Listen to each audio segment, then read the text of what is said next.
Hello everyone. Today we are going to discuss photoelectric effect. So what do you mean by photoelectric effect?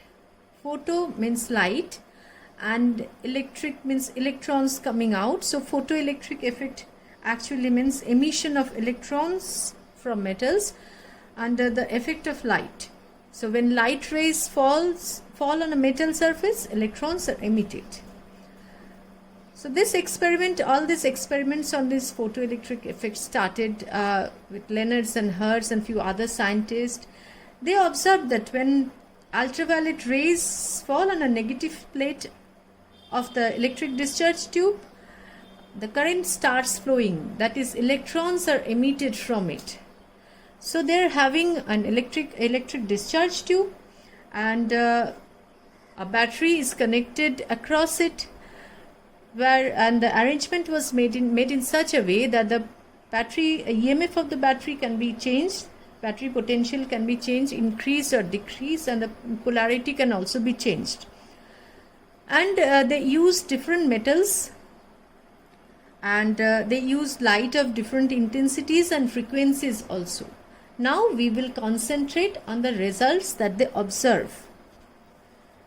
First of all, they tried out the experiment with different intensity of light falling on the cathode. So the graph that they observed here, I'm drawing here. So this is the anode potential V, and this there along the y-axis they plotted the electric current, that is the photoelectric current. Now they got a graph like this. So for in first intensity I, this is the intensity of light, this is the photoelectric current I, or we write here as current, and this is the intensity of the light. So when the intensity is doubled, the result that we get here is, when the intensity is doubled, the photoelectric current is doubled. That is, the photoelectric current or the rate of emission of photoelectrons is directly proportional to the incident intensity of the incident light. That's the first observation they got. Next, they carried out the same experiment with different frequency of light. What does this signify? This part of the potential, first of all, let me explain this graph. What does this part of the potential signify? So this is the anode potential, this is the positive side of the potential, and negative side. That means the potential of the anode is more negative than that of the cathode. Here the anode potential is more negative than that of the cathode. This is the negative side of the potential. So the photoelectric current stops at a certain negative value of the potential. Okay, now they carried out the same experiment for different frequency of light, and we are going to draw the graph, observation graph actually. So again we will draw the current versus anode potential graph. Current, here we are plotting the current, and here we are plotting the anode potential V, and we get a graph like this.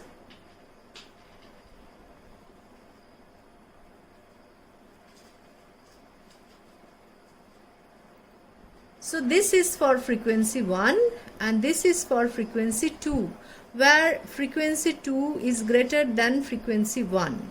And what we observe here, that the current for both the intensities remain same, and this is called the cutoff voltage, stopping potential. Other name of this is the stopping potential, where the photoelectric current becomes zero.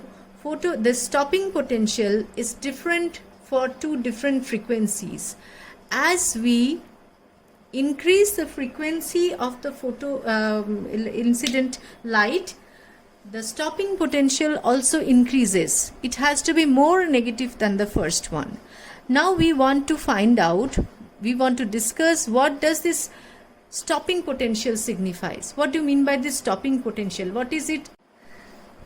first of all, we need to understand what do you mean by the stopping potential. Stopping potential is a negative potential at which negative potential at the anode, at which negative relative to what? Relative to the cathode. Negative potential at which the photoelectric current becomes zero is called the stopping potential or cutoff potential. Since the stopping potential stops the maximum energy of the electron, it is the measure of the maximum kinetic energy of the electron. So, stopping potential means the energy required, required to stop the electrons having maximum kinetic energy. So we can write that stopping potential, if the stopping potential is V0, then maximum kinetic energy of the electron is equal to E V0. This is one relation you need to memorize. EK is the kinetic energy, maximum kinetic energy of the electron is equal to EV0. Now we want to discuss this, go back to this graph again. What does this graph signifies? So this one is clear that stopping potential, energy related to the stopping potential is equivalent to the maximum kinetic energy of the electron emitted. So as the stopping potential is gradually increasing, so this signifies as we are increasing the frequency of the incident radiation, the maximum kinetic energy of the emitted electron is also increasing. This is second observation. Now if we plot the graph for the frequency versus maximum kinetic energy of the photoelectric electrons, then it will look like this. So what they did, they carried out the experiments under different conditions and they plot like changing the intensity of the light, changing the frequency of the light, and changing the anode potential. 3 parameters they changed and they plotted the graphs, corresponding graphs. Now this one is the graph for the maximum kinetic energy, that is EK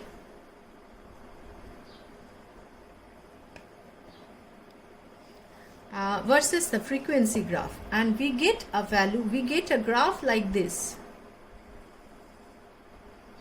Okay, and the emission starts at a particular frequency mu 0, beyond which for a particular metal surface, emission starts at a particular frequency, that is mu 0, below which there is no emission. This particular frequency is called the threshold frequency. Now that's an important definition related to the threshold frequency, which comes in the ISA examination frequently.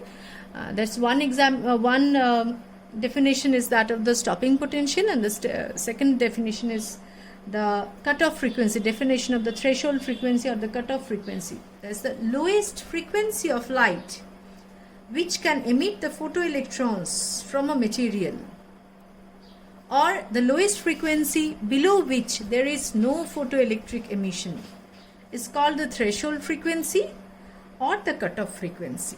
That definition you have to memorize, stressing on the words the lowest frequency below which there is no photoelectric current, photoelectric emission, or lowest frequency of light which can emit the photoelectrons from a material is called the threshold frequency or the cutoff frequency. This definition is very important. Okay. Now, if we plot this graph for different metal, what we get to see is the cutoff frequency for different metal is different. If this is mu 0 for one metal, this is mu 0 2 for the second metal, and it starts from different value. Okay. Now, corresponding to the threshold frequency, one definition comes also. What do you mean by threshold wavelength also? As we know, it's the frequency and wavelength has a relation. Lambda is equal to C by nu. So you can define that the maximum wavelength above which photoelectric emission stops is called the threshold wavelength. Okay. Now, there are few laws of photoelectric emission that was given by Leonard and etc. The first law says that summing up all these graphs, the laws given by them are: the rate of emission of photoelectrons from surface of metal varies directly as the intensity of the incident light falling on the surface. That's the first part of the law. Second part says the maximum kinetic energy of the emitted photoelectron is independent of the intensity of the incident light. Third part says that the maximum kinetic energy of the photoelectron increases linearly with increasing frequency of the incident light. So, the first part, the rate of emission varies directly as the intensity of the incident light. That was our first graph, where the photoelectric current was increasing with the increase of frequency. That says the intensity is directly proportional to the in photoelectric current is directly proportional to the intensity of the incident radiation. Second graph says that the maximum kinetic energy is independent of the intensity. That in our frequency graph, where we plotted the photoelectric current versus anode potential for different frequencies, there we saw that the maximum kinetic energy, that is, which is equivalent to the stopping potential, is independent of the intensity. It is depending on the frequency of the incident light. As we increase the frequency, the stopping potential also increases, and hence the kinetic energy also increases. The next part says that the maximum kinetic energy increases linearly. This is our graph in front of us, where the maximum kinetic energy is increasing. As we increase the frequency, the maximum kinetic energy is increasing. The next law says, the fourth part of this law says, if the frequency of the incident light is below this frequency, there is no photoelectric emission. That is, it says about the threshold frequency. Okay, and the fifth part of the law says, as soon as light is incident on the surface of metal, photoelectric emission starts instantaneously. That is, there is no time lag between the incidence of the light and emission of the electron. So it's an instantaneous process. Now, as they tried to explain this phenomena, these laws, with the help of the earlier wave theory that was there before Einstein put forward his new photoelectric theory, they tried to explain all these phenomena with the help of the wave theory. Wave theory failed there. How did it fail? First of all, according to the wave theory, the energy carried by the light beam is distributed uniformly throughout the wavefront and is measured by the intensity of the beam. As we learnt in previous classes, the intensity of the light means energy crossing per unit area per unit time. So, when light falls on the metal surface, energy is transferred uniformly to the electrons before the electrons are emitted. Obviously, the energy taken up by the electrons must increase as the intensity increases. But this is against the experimental observation that the maximum kinetic energy is independent of the light intensity. So, if the intensity increases, the maximum kinetic energy, according to the wave theory, has to increase. But what we saw in the observation is maximum kinetic energy is independent of the intensity. This is failure 1. That is, it failed to explain why the maximum kinetic energy is independent of intensity. Second one, according to the wave theory, however low the intensity is, it should be capable of, however low the frequency is,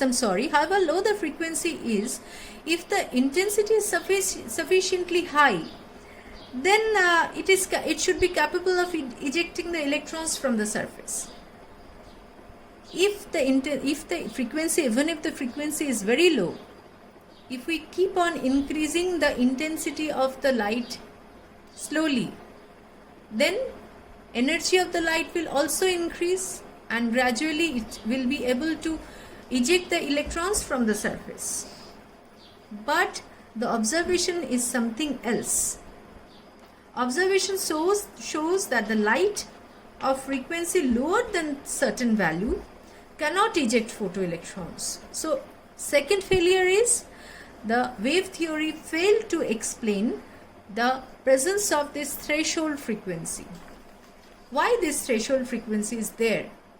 If the intensity is sufficiently high, the electrons can be emitted because the energy will gradually increase. So this is failure number 2.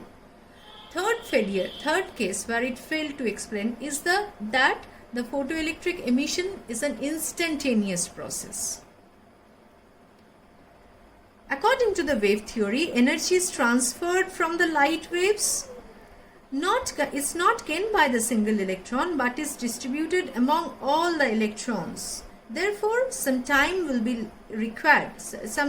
required before an electron collects sufficient energy for emission. It means that there must be some time lag between the incident light and between the incidence of the light and the emission of the photoelectron. But experimentally, what we found is the photoelectric emission is absolutely an instantaneous process. This is the third failure. Now Einstein put forward his bold theory of photoelectric effect.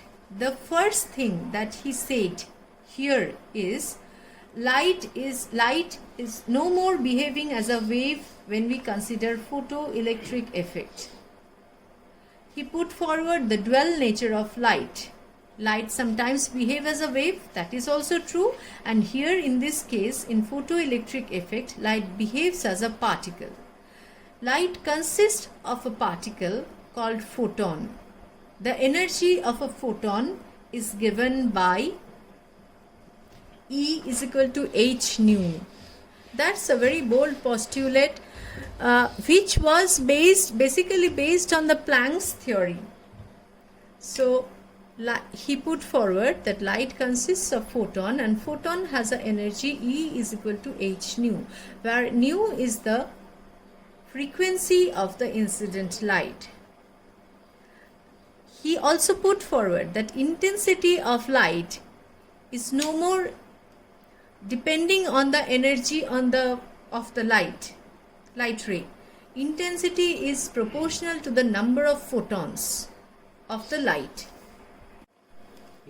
And in the next session, we are going to discuss in detail about the Einstein's explanation of photoelectric effect, and we will learn about the photoelectric equation also.